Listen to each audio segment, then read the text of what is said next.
A weathered crimson Ford pickup, barely 16 years old itself, ambled along Buckhorn Road on a frigid Tuesday morning in early March. Its cargo bed was piled high with old wooden fruit crates, perhaps 6 tiers deep. These crates were visibly battered, stained from countless seasons of apple juice and orchard soil, and secured with coarse orange twine. The truck was unmistakably the property of the Callaway farm, a familiar sight to everyone in Millbrook Hollow, Virginia. Yet, a persistent puzzle lingered. The destination of these crates remained a mystery. 3 days later, the very same truck reappeared, returning from the Hargrove Orchard on Route 9, once again laden with a full consignment. These crates bore the patina of age, weathered to a dull gray, some exhibiting cracked wooden slats, many bearing orchard insignias long since fallen out of use. By the close of that initial week, nearly 200 of these aged fruit crates had accumulated behind the Callaway barn, and it was 16-year-old Wren Callaway who was meticulously arranging them. She offered no explanations to anyone, shared no details online, and remained conspicuously silent at school. Her routine was simple. She would appear at one orchard after another with the same unassuming query. "May I have your old crates?" Most farmers readily agreed, often pleased to be rid of the cumbersome items. However, the whispers about Wren's endeavor circulated with surprising speed. By the second week, Dale Pruitt, who managed the adjacent grain enterprise and possessed an opinion on every local matter, leaned over his fence. "What's your girl up to with all those antique crates?" he inquired. Wren's mother, Donna, offered a smile. "Honestly, I couldn't say."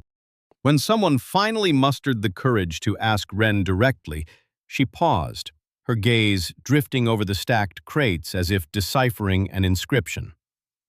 "I'm still figuring it out," she replied, offering no further insight.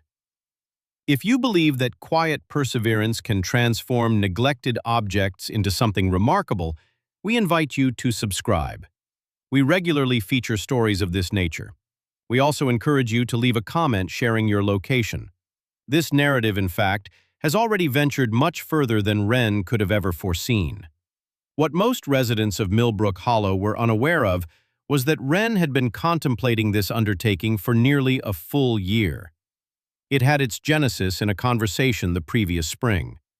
While accompanying her father to the County Agricultural Extension Office, Wren encountered Earl Hutchins, a retired orchard proprietor in his late 70s, who had managed apple operations in the Shenandoah Valley for 4 decades. Earl had a penchant for conversing with anyone who truly listened. Most people did not.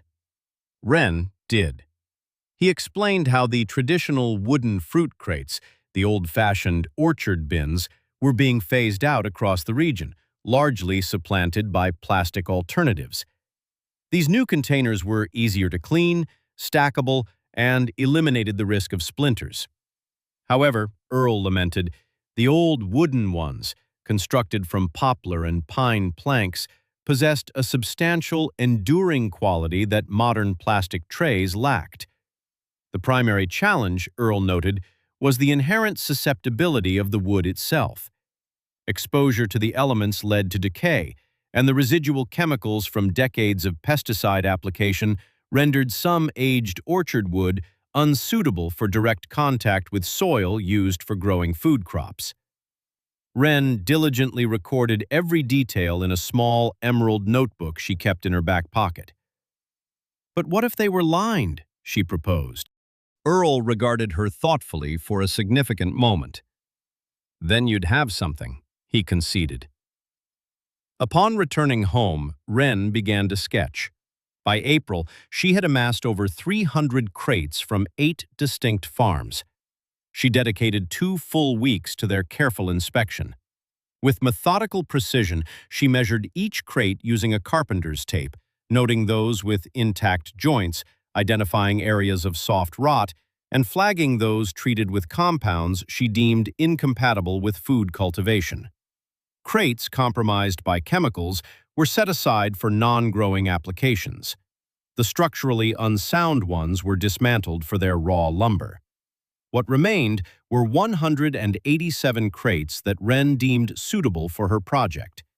She meticulously sanded them, applied a food-safe linseed oil to every interior surface, and then lined the bases with landscaping fabric, ensuring proper drainage while preventing the soil from directly touching the aged wood. This preparation alone consumed 6 weeks. Her closest confidant, Sadie Wentworth, who had resided 2 farms away since kindergarten, was the sole individual granted access during this intensive phase. Even Sadie did not receive a complete disclosure. "Are these just some really elaborate planter boxes?" Sadie inquired one afternoon, peering critically at a stacked arrangement. Wren offered a faint smile without lifting her head. "Something along those lines." The initial structural design proved to be a failure in June. Wren had assembled 12 crates into a 2-column structure, intending to cultivate strawberries vertically. Plants were to be staggered along the height of each column to maximize yield within a compact footprint.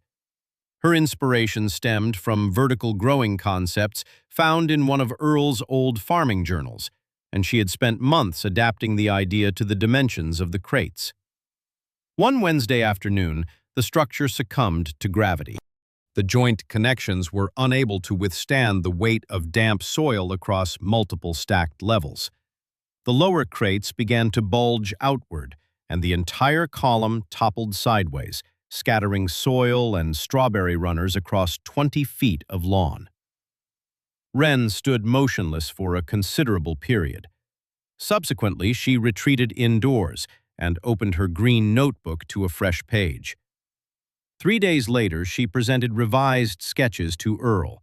He immediately identified the flaws. The load-bearing calculations were inaccurate, and she had failed to account for the expansion of wood when it absorbed moisture. The design necessitated cross-bracing between the columns, and she needed to reduce the soil depth within each crate to lessen the weight at every level. "Light growing medium," Earl advised, tapping the sketch. He explained that coconut coir and perlite retain moisture without excessive density. Wren's notebook acquired 5 new pages before she departed. By August, the reconstructed structures stood firm. 12 modular columns, each 5 crates high, were arranged in a gentle arc along the southern face of the Callaway barn. This placement was deliberate. Earl had spent an afternoon educating Wren about microclimates, how walls, tree lines, and elevation can create localized pockets of warmth and wind shelter, thereby extending the growing season by 2 to 3 weeks at either end. She had precisely drilled planting holes into the sides of each crate at staggered intervals, not just the tops, allowing strawberry plants and fall raspberries to emerge from every surface of every column. This configuration ensured free airflow around each plant, mitigating the fungal diseases that commonly ravaged dense, ground-level berry plantings. At the base of each column, shallow collection trays captured the drainage water. A gravity-fed line, fashioned from salvaged drip tape, redirected this water back to the apex of each structure via repurposed rain barrels. It was a self-contained irrigation system, assembled entirely from discarded materials. Dale Pruitt stood by the fence in August, observing in silence for an extended duration.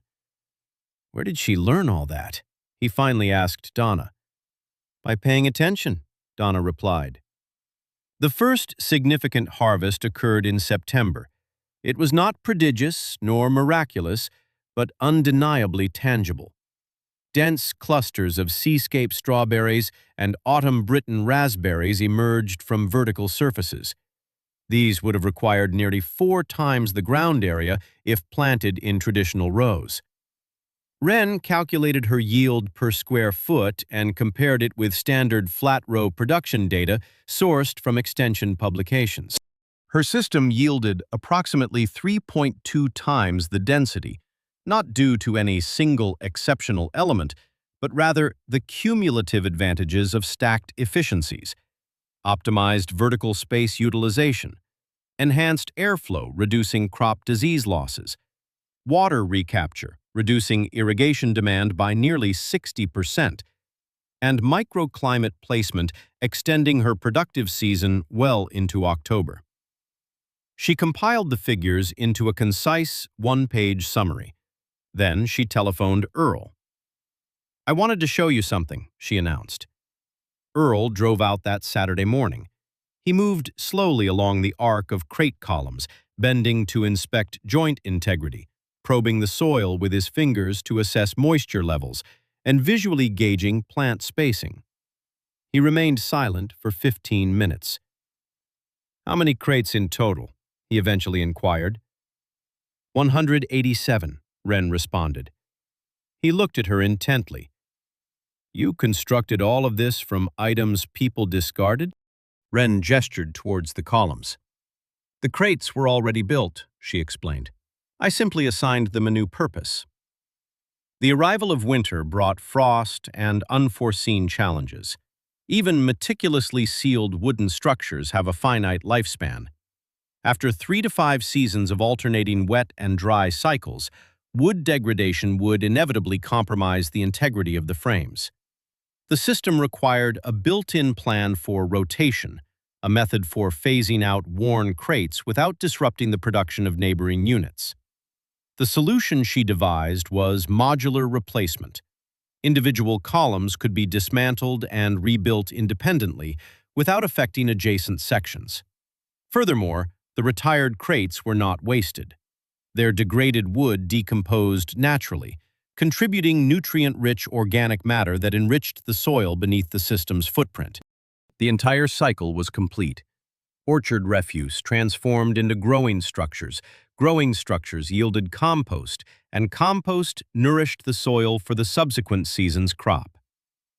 Throughout January and February, Wren meticulously documented the entire construction process with her high school agriculture instructor, Mr. Delancey. He assisted her in translating her field notes into a formal assembly guide, detailing soil mix ratios, irrigation schematics, principles of microclimate positioning, and rotation schedules. At that time, she had no inkling that her guide would ever be read by anyone beyond the confines of Millbrook Hollow. When the County Agricultural Extension hosted its spring field day in April, Wren received an invitation to present. This invitation was not self-initiated. Earl had made a call. 43 farmers gathered in the Callaway backyard that morning, including Dale Pruitt, who arrived early and positioned himself near the front without uttering a word. They observed as Wren guided them through the columns, now entering their second productive season, with new growth already burgeoning around the planting holes on every surface. She elucidated principles of airflow, drainage, soil weight calculations, microclimate mapping, and pollinator access. She had strategically planted a low border of borage and phacelia at the base of each column, specifically to attract native bees to a structure that, unlike flat-ground rows, presented flowers and fruit at bee level across multiple vertical tiers simultaneously. She fielded questions for over an hour, relying solely on her memory. 3 farms subsequently requested formal consultations before the group dispersed for lunch. Dale Pruitt lingered until nearly everyone had departed. He approached Wren, surveyed the columns for a moment, then turned his gaze to her. "I owe you an apology," he stated. Wren gently shook her head. "You owe me a truckload of your old crates." He chuckled. It was the first time anyone in Millbrook Hollow had heard Dale Pruitt laugh at himself. That summer, Sadie Wentworth assisted Wren in installing 12 new columns at a farm situated on the northern edge of the county. By autumn, 3 local schools had contacted Wren regarding educational adaptations for their garden programs. The county extension office published her assembly guide in its quarterly newsletter. A berry operation in Kentucky initiated contact for remote consultation. A community garden in Roanoke inquired about Wren's availability to train their volunteers. The once discarded fruit crates, previously stacked behind barns awaiting decay, were now poised for renewed utility. And the quiet young woman who had loaded them into a battered red Ford on that cold Tuesday morning, the one whom everyone assumed had no grand design, had conceived something that no one in Millbrook Hollow could have ever imagined. A system where nothing was wasted, everything found a second purpose, and the smallest, most overlooked items formed the foundation of something profoundly real. She achieved this not through grand pronouncements or clamorous displays, but through the very essence of sound agricultural practice: careful observation, persistent experimentation, learning from failures, and unwavering dedication through every passing season. For she understood, as all patient cultivators eventually do, that the most rewarding harvests cannot be rushed. As the pioneering soil scientist William Albrecht once articulated, soil is the great connector of lives, the source and destination of all. Wren Callaway embodied that wisdom, not only concerning soil, but also regarding all that flourishes from it, including the germination of ideas.